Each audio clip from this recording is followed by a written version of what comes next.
아멘. 자, 오늘 본문을 보면 그 제자들이 마을에 양식을 구하러 갔다가 비로소 돌아오게 됩니다. 그런데 제자들의 마음속에 어떤 변화가 일어난 것을 볼 수가 있습니다. 어떤 변화입니까? 이상히 여겼다라고 말합니다. 예수님은 어떤 분명한 의도를 가지고 빨리 가려고 사마리아 동네에 들어가신 것이 아니라 이 사마리아인 여인을 만나고 이 동네 사람들을 애초에 만나기 위해서 이곳으로 방향을 잡았다라는 것을 지난주에 여러분이 설교할 때 말을 했습니다. 그 내용 중에 있죠. 그런데 이 제자들의 입장에서는 서둘러 가려고 이 길을 택한 것까지는 알겠으나 왜 우리의 랍비 선생님이 이방인보다 걔보다 못한 사마리아 여인과 말씀을 나누는지에 대해서 굉장히 불쾌해했다는 것, 이상하게 생각했다라는 것, 뭔가 껄낌이 있었다는 것을 드러내고 있습니다. 그래서 선생님이고 질문을 할 수 없고 그리고 또 이 상황에 대해서 납득은 되지 않고 그래서 이상히 여겼다라고 말했고 요한은 이렇게 이야기하죠. 무엇을 구하시나이까 어찌하여 그와 말씀하시나이까 묻는 자가 없더라 라고 이제 표현을 하고 있습니다. 그래서 이 여인이 가서 그리스도가 오셨다 하면서 많은 사람들을 모아서 예수께로 오고 있습니다. 왔습니다. 그 사이라고 했습니다. 오고 있습니다. 그죠? 제자들이 랍비여 잡수소서 이렇게 말을 하니까 예수님께서 완전 동문서답 같지만 이 말씀을 하십니다. 내게는 너희가 알지 못하는 양식이 있다. 이렇게 말씀을 시작합니다. 그때 제자들은 우리가 먹은 것을 갖다 드린 적이 없는데 누가 잡수실 것을 갖다 드렸는가 하니 예수님께서 말씀하신 양식은 나를 보내신 이의 뜻을 이루는 것이다 라고 말씀하시면서 뜬금없이 추수할 때가 되었다 이렇게 말씀하십니다. 왜냐하면 이때는 추수할 때가 아니에요. 그래서 예수님 말씀하시는 넉 달이 지나야 추수할 때가 되겠다고 하지만 내가 볼 때는 희어져 추수할 때가 지금이다 라고 말씀하십니다. 이거는 누구를 가리키는 말씀이겠습니까? 바로 사마리아인들을 가리키는 말씀입니다. 왜? 제자들의 마음속에 어떤 거리낌이 있다는 것을 명확하게 아신 거죠. 그리고 비록 복음이 유대인에게서 출발하였지만은 그 복음의 수혜자들은 누가 되어도 상관이 없다. 모든 이들에게 편만하게 임하는 예수 그리스도의 은혜라는 측면에서 말씀을 선포하고 계신 것입니다. 그래서 이 사마리아인들을 너희는 지금 그 눈앞에 있는 곡식을 보고 배고픈가 배 부른가 누가 나에게 갖다 주었는가 이런 걸 지금 따지고 있지만 너희는 지금 집중해야 될 것인데 내가 너희를 부른 목적은 뭐라고요? 온 세상에 다니면서 예수 그리스도의 증인이 되라고 마지막에 그 마태복음에 나오죠. 증인된 삶을 살아라. 빛과 소금의 역할을 감당하라고 부른 것이다라는 것을 결국 마지막에 그죠 이야기를 하시죠. 그래서 이때부터 지금 이미 말씀하시는 것입니다. 생명의 양식인 나를 저들에게 먹이기 위해서 너희를 내가 제자 삼았는데 그 사람들이 꼭 유대인에 국한된 것은 아니다. 오히려 이방에서부터 사마리아로부터 천대받고 멸시받고 홀대받는 사마리아로부터 인들로부터 시작해서 복음이 편만하게 표현할 것이다. 니고데모에게도 복음을 전하고 사마리아 여인에게도 복음을 전했는데 그리스도의 심을 선포하셨잖아요. 근데 그것은 유대인 니고데모나 사마리아 여인이나 그들에게 모두가 동일하게 임하는 하나님의 은혜다. 바로 은혜의 시대가 도래했다라는 것을 예수님은 지금 제자들에게 알려주시는 것입니다. 요한이 요한복음의 성령의 역사로 이 기사를 기록할 때에 유난히 이 사건을 강조하고 싶었던 이유는 바로 저는 그것이라고 생각합니다. 네. 그래서 이제 이 사건이 기록된 것이겠죠. 거두는 자가 이미 삭도 받고 영생에 이르는 열매를 모으나니 36절 보면은 뿌리는 자와 거두는 자가 함께 즐거워하게 하려 함이라. 예, 뿌리는 건 누가 뿌렸어요? 애초부터 구약의 선지자들과 모든 사람들이 그리스도가 오실 것임을 증언했고 뿌렸죠. 사마리아 여인이 대답했지 않습니까? 선지자이시냐? 우리는 그리스도산에서 예배하는데 이렇게 이야기를 했을 때 예수 그리스도께서 어디에나 이제부터는 예배하는데 예배하는 자는 영과 진리로 신령과 진정으로 예배할 때가 오는데 바로 지금이 그때다라고 당신이 그리스도이심을 선포하심으로써 그 이야기를 하신 것을 우리가 알 수 있습니다. 그래서 뿌렸고 이제 거두는 자는 제자들이고 뿌리는 자는 앞서서 예수 그리스도의 오심을 선포한 자들이겠죠. 그래서 두 부류가 다 이 복음을 전함으로써 추수함으로써 하나님의 그 복음이 선포돼서 이 사마리아 동네가 문을 받은 이 기쁨을 누리는 때에 참여하게 하려고 그렇게 하셨다라고 현재의 상황을 제자들에게 설명하고 있습니다. 그러면서 뭐라고 하십니까? 38절 내가 너희를 노력하지 아니한 것을 그대로 보내었다. 다른 사람들은 누구입니까? 선지자들이 앞쪽에 앉힌 것이고 너희는 그들이 노력한 것에 참여하였다라고 이들에게 사마리아인을 거부하고 거리끼고 빨리 가려고 하는 생각들을 지워야 된다는 것을 암시적으로 지금 말씀하고 계신 것입니다. 자, 그러면 오늘 이 본문이 어떻게 보입니까? 선명하게 좀 설명이 되죠. 예.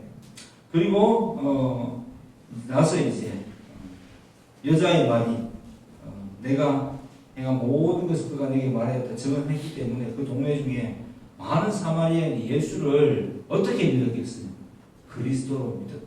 여자가 그리스도로 고백했습니다. 여인이 마찬가지로 이들도 그리스도로 믿고 예수님께 와서 함께 유아시기를 정하였을 때 예수님께서 이틀 동안 복음을 이들에게 전해주신 선포하십니다.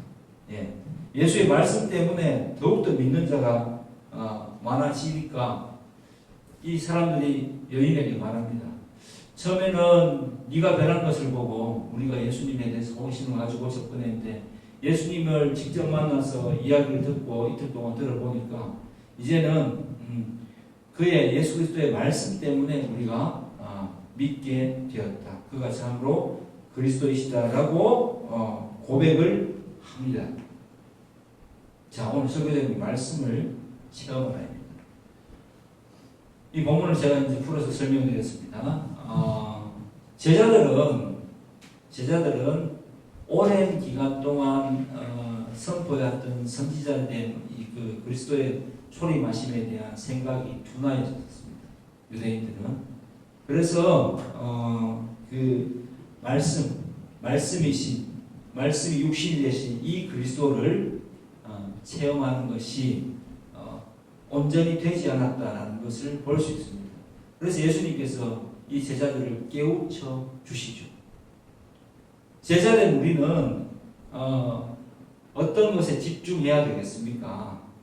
예수가 그리스도 되심, 구주 되심에 집중해야 되겠습니다. 그리고 우리의 사명이 무엇인가에 대해서 집중해야 되겠죠. 그 생각을 놓치는 것은 어떻게 보면은 제자됨의 어떤 그 사역의 중요한 내용을 빠뜨리는 것이다라고 오늘 이 본문을 통해서 알 수가 있습니다. 제자들은 그냥 지금 예수님을 따라다니면서 이분이 그리스도이심에 대한 흥분도 내지만 내가 이분을 따라다니면서 무엇을 하게 될지에 대한 생각들이 없었던 것으로 보입니다. 그리고 깊이 있게 그 전해져 내려오던 말씀에 대해서 묵상할 시간도 없었습니다. 다시 말하면 우리가 예수를 믿고 우리가 정말 크리스찬은 되었는데 내 생활을 해결해 줄 그리스도로만 받아들이고 있는 것에서 벗어나야 된다는 이야기를 여러분에게 해드리고 싶습니다. 우리는 제자 되었잖아요. 그래서 Are you Christian이라고 하면 Yes라고 할 수 있는데 Are you disciple? 너는 제자냐? 라고 말했을 때 우리 그 신학대학원 동기 중에 어떤 분들이 캐나다에 갔을 때 차마 제 룸메이트한테 차마 대답을 할 수가 없었다고 하더라고요. 왜? 가만히 생각해 보니까 예수 그리스도에 대해서 아는 게 자기가 잘 없더래요. 내가 분명히 교회도 다니고 믿는다라고 크리스찬도 되었는데 그리스도가 어떤 예수님이 어떤 분이신지에 대해서 자기에게 어떻게 역사하셨는지에 대한 말을 하나도 할 수가 없었고 자기가 제자된 모습이 하나도 없었더라고요. 그래서 그때 너무 충격을 받아서 신앙을 하게 되었고 목사의 길로 들어서게 된 계기가 되었다고 합니다. 하나님께서 우리에게 원하시는 것은 제자된 우리에게 원하시는 것은 말 그대로 제자도를 실천하는 것입니다. 복음에 대한 어떤 거룩한 부담감을 가지고 주소에 대한 생각을 가지고 날마다 이 사역에 동참하고 스스로 하나님께 간구하면서 많은 사람에게 복음을 전하는 일이 있어야 될 것입니다. 자, 두 번째로 여자입니다. 이 여인은 예수 그리스도를 만났을 때 실질적으로 예배가 무엇인지를 알게 되는 그러한 은혜에 이르게 됩니다. 예배가 무엇인지 그리고 내가 어떤 존재인지 즉 자기 자신에 대한 성찰을 하게 됩니다. 그리고 그 자기 자신에 대한 성찰 자기 객관화에 대한 것에 대해서 자기 객관을 확실히 하게 되고 난 뒤에 그것에 대해서 부끄러워하지 않고 오히려 자기의 못났었던 그 모습, 숨었었던 모습에 대해서 사람들에게 알리고 있습니다. 즉 숨어있던 사람에서 나아가는 사람으로 사람 속으로 나아가는 사람으로 변모되게 됩니다. 말씀을 체험하는 사람 요한복음의 주제이신 말씀이 육신이 되신 하나님을 체험한 사람은 이렇게 자기의 이 정체성을 발견하고 숨어있던 모습에서 나아가는 모습으로 변화되게 된다는 것을 이 본문은 말하고 있습니다. 그가 내가 행한 일을 모두 말했다라고 했을 때 그 행한 일은 뭐였어요? 남편이 5이었고 지금 살고 있는 남자들도 자기 남편은 아니고 그리고 항상 나는 정오에 숨어서 물을 들어왔었고 사람들이 싫었고 사람들을 피해 다녔던 그 모습을 예수님이 알았다는 것을 막 마을 사람들에게 막 가서 이야기를 하는 그 이 여인의 중심에 있던 생각은 과연 무엇일까를 한번 여러분 생각해 보십시오. 무엇이었겠습니까? 치유받은 환자들이 이런 모습이 나타나죠. 자, 암에 걸렸던 사람이 있습니다. 암이 나았습니다. 그러면 어떻게 합니까? 그 사람은 내가 암에 걸렸다라는 사실을 막 이야기하고 다닙니다. 꼭 자랑스러운 것처럼. 근데 그 암에 걸렸던 것이 자랑스러운 것입니까? 치유받았다는 사실이 자랑스러운 것입니까? 치유받은 사실이 자랑스러운 거잖아요. 이 여인의 마음이 그렇습니다. 이전 삶이 더 이상은 문제가 되지 않고 내가 그리스도를 만남으로써 비로소 내 모든 트라우마에서 벗어났다라는 것을 사람들에게 알리고 있는 것입니다. 내가 예수님을 만나서 이 그리스도를 만남으로써 내 모든 인생의 문제가 해결되었고 내 답답함에서 벗어나게 되었다라고 사람들에게 알리고 있는 것입니다. 그러니까 그 변한 모습을 보고 사람들이 반응하기 시작합니다. 우리는 예수를 만남으로써 우리 자신의 모습에 대해서 냉정하게 바라보고 그것에 대해서 치유받았습니까? 치유의 역사를 경험했습니까? 그리고 사람들에게도 나아가고 있습니까? 그게 바로 제가 여러분에게 말하는 여러분 전도하고 있습니까? 라고 말하는 것입니다. 자기가 치유하지 못한 사람은 근본적인 치유가 일어나지 않고 내가 내 이전에 고침받지 못한 사람들은 자기를 숨기기에 급급합니다. 순간순간에 변명을 넣어놓고 사람들을 속이려고 하고 자기 모습 속에서 정말 믿음이라는 것이 존재하지 않기 때문에 무엇인지 실체를 알 수 없기 때문에 그냥 사람들과 이 믿음의 대화를 하는 것, 자기 변한 모습에 대한 대화를 나누는 것에 대해서 거리낄 수밖에 없습니다. 그런 사람은 신앙을 고백하더라도 온전히 신앙을 고백할 수가 없는 것이죠. 그래서 그런 사람의 전도는 쉽게 이야기하면 꼬시는 것밖에 되지 않겠죠. 그리고 아무런 역사가 일어나지 않게 되겠죠. 왜? 내가 기쁘지 않은데, 내가 확실한 변화를 체험하지 못했는데 도대체 누구에게 이 주의 예수 그리스도가 치유의 그리스도이심을, 여호와 라파이심을 증거할 수가 있겠습니까? 할 수가 없죠. 사람은 자기가 체험한 것을 가지고 나눌 수 있는 것이지, 그냥 지식적으로 그냥 알게 된 것 가지고 이야기하면은 서로가 통하는 존재이기 때문에 영적이라고 그러죠.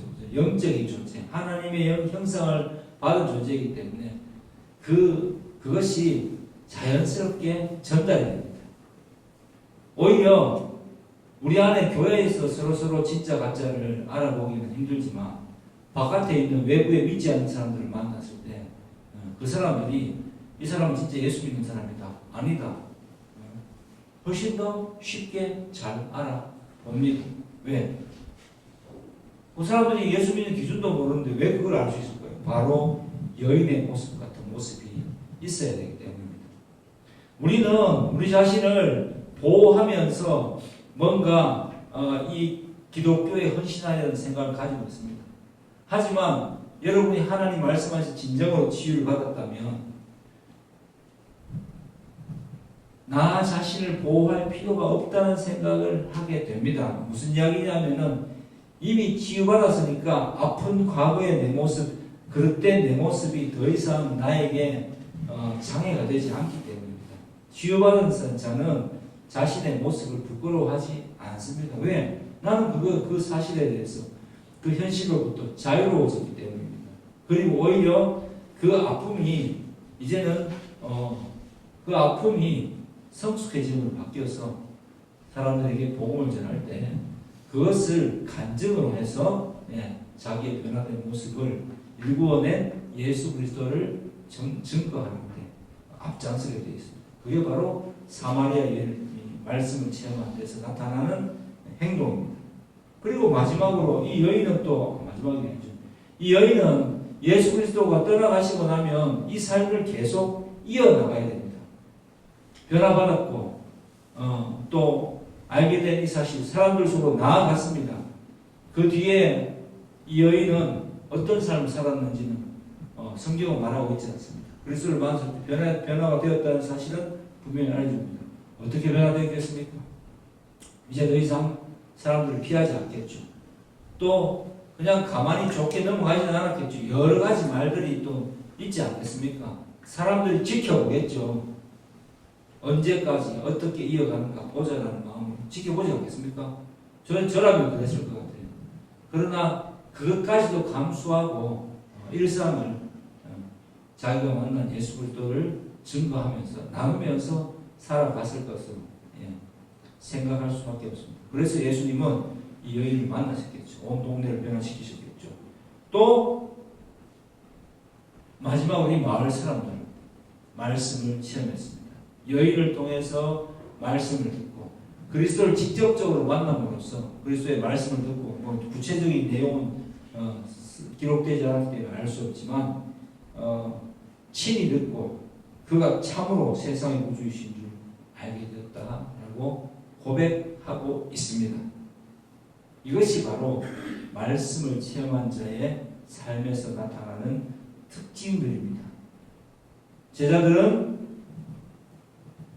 자신의 사역이 무엇을 향해 가야 되는지에 대해서 깨달아야 했었고 그 제자들의 닫힌 눈을 열어주시기 위해서 예수님은 사마리아 여인을 또 변화시키셨고 또 사마리아 여인은 그것을 체험함으로 자기 동네의 많은 사람들에게 복음을 전하는 그리스도를 증거하는 그러한 사역을 감당했습니다.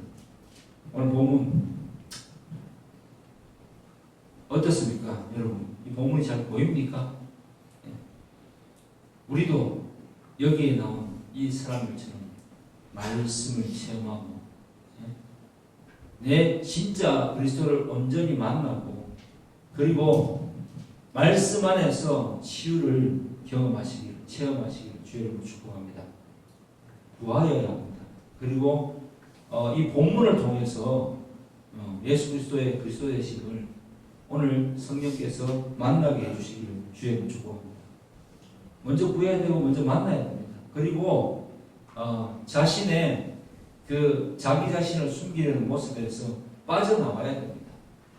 예. 인간은 웬만해서는 변치 않아. 변화될 확률이 참 낮거든요. 웬만해서는 변하지 않습니다. 정말 변화될 소지가 없다라고 보는 게 더 옳습니다.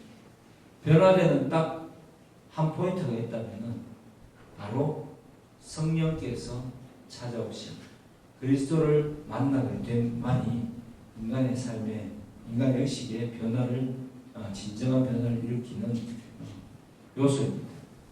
그 나머지 예수 안에서 있어야 된다는 이야기가 뭐냐면 예수님을 떠나서는 변화된 척은 할 수 있겠지만 본질적 변화는 일으킬 수 없다는 것을 여러분 기억하시고